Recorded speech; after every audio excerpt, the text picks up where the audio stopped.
CBS News special report. I'm Norah O'Donnell in Washington. For those of you watching Survivor, you will not miss a minute of it. We want to bring you this latest news because just moments ago, the House of Representatives passed both articles of impeachment against President Trump for abuse of power and for obstruction of Congress. This marks a historic day in our nation's history as Donald Trump becomes now only the third president in American history to be impeached by Congress. Let's go now to Nancy Cordes on Capitol Hill. Nancy, this is a day rarely witnessed in history. It is, Nora, and over the course of hours and hours of debate today, Democrats argued that they had to take this step to protect the Constitution, in fact, to protect democracy. They said that the president had betrayed his oath of office and that they had to take this step now because he was trying to encourage a foreign power to meddle in the next election coming up in just 11 months. Republicans over and over again today argued that this is a sham impeachment, that Democrats hate this president and that they are driven by this hatred and that they are simply angry that they lost the last election. From here, Nora, these articles of impeachment will be sent by a series of impeachment managers over to the Senate for a Senate trial, but what that trial will look like is still in doubt. Democrats want to hear from some of the witnesses who didn't show up before the House impeachment inquiry. Republicans want to move through this as quickly as possible. They say they don't need to hear from any more witnesses. All right, Nancy Cordes on Capitol Hill, noting, of course, that not one single Republican voted to impeach the President of the United States. And it sets up quite a remarkable split screen, if you will, as Congress voting to impeach the president, who is elected by 63 million Americans. He chose to head to the battleground state of Michigan, where he is in the midst of a raucous campaign rally denouncing Democrats there. Let's bring in Paula Reed, who is at the White House. Paula?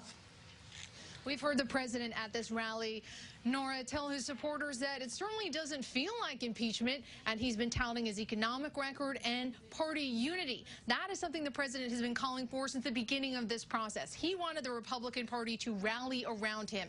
And a top White House official involved in this process tells me they're quite pleased with the unity that they're seeing currently on the Hill, especially ahead of a likely Senate trial.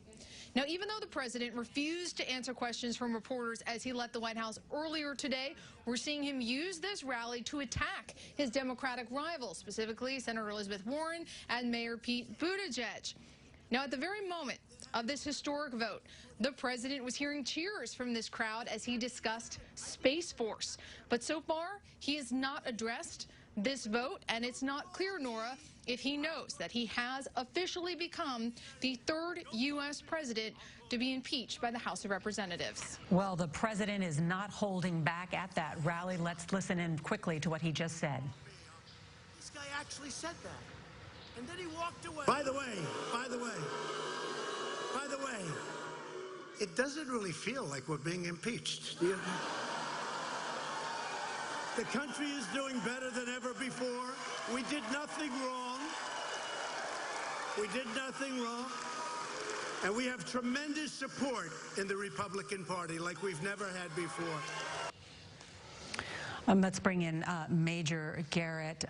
Major, the president is correct on that note. The Republican Party is standing firmly with the president. He's of two minds on this. One, he is angered that he's being impeached. He calculated when he released a transcript of this controversial call that would help clear him and he wouldn't have to go down this. Now he has the taint of history. But he also is galvanized, and he knows Republicans are galvanized by this act and the fight to come. All right. Margaret Brennan is with us, too, the moderator of Face the Nation. The charge that the Democrats leveled against the president in these two articles was severe, inviting foreign interference from a foreign country. Exactly. A threat to democracy, a threat to national security, something that Republicans said was wholly incorrect. We know this is poised to go to a Senate trial, and Republicans are likely to let him pass.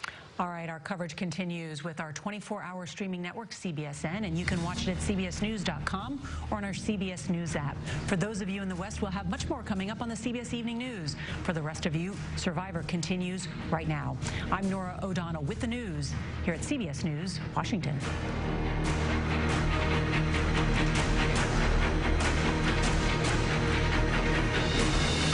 For news 24 hours a day, go to cbsnews.com.